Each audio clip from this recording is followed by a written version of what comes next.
My wife keeps throwing divorce over every little thing.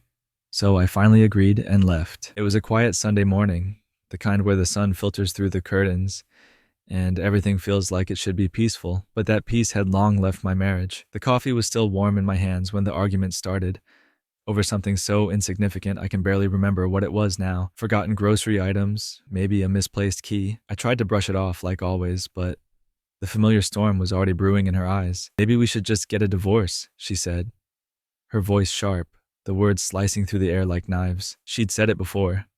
Too many times to count, really. At first, I thought she didn't mean it. Maybe she was just frustrated or overwhelmed, letting the words slip out in the heat of the moment. But every time it stung a little more. In the early years, we laughed at small things like running out of milk or not being able to decide where to go for dinner. We were happy, or at least I thought we were. We built a life together, with moments stitched from midnight conversations, shared dreams, and whispered I love yous in the dark. But somewhere along the way, those dreams grew silent, and the whispers turned into angry words. I can't keep doing this, I said softly, hoping maybe, just maybe, she'd hear the sadness behind my words. We fight over the smallest things, and you always bring up divorce like it's nothing. She looked at me, arms crossed, eyes distant. Well, maybe it's what we need, maybe it's for the best. My heart sank. I waited for her to take it back, to say she didn't mean it, but the apology never came. I realized then that I had been waiting for too long. Every time she said those words, something inside me cracked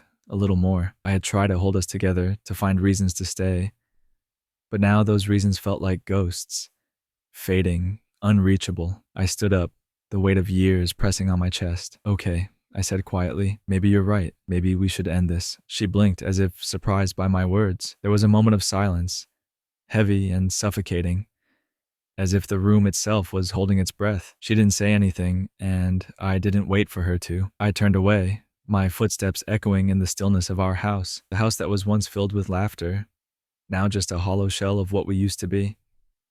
Packing my things felt surreal. I moved slowly, numb, as if every piece of clothing I folded was a memory slipping through my fingers. The time we danced in the kitchen, her arms around my neck, her smile brighter than the sun. The nights we stayed up talking about our future, our plans, our hopes. All those moments felt so distant now, as if they belonged to someone else. She watched from the doorway, her face unreadable. For a moment I thought she might say something, ask me to stay, tell me we could work through it, but she didn't.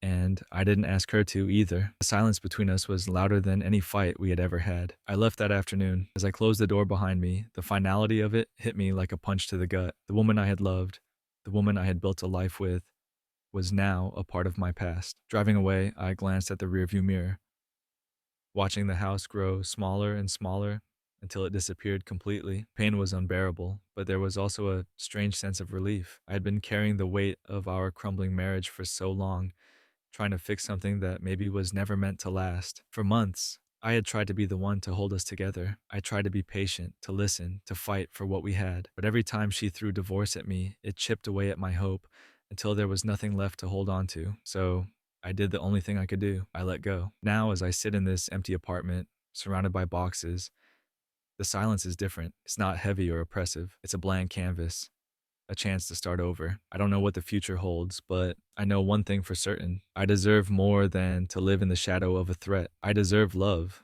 not ultimatums. And maybe one day, when the pain has faded and the wounds have healed, I'll look back and understand that leaving wasn't giving up. It was setting myself free.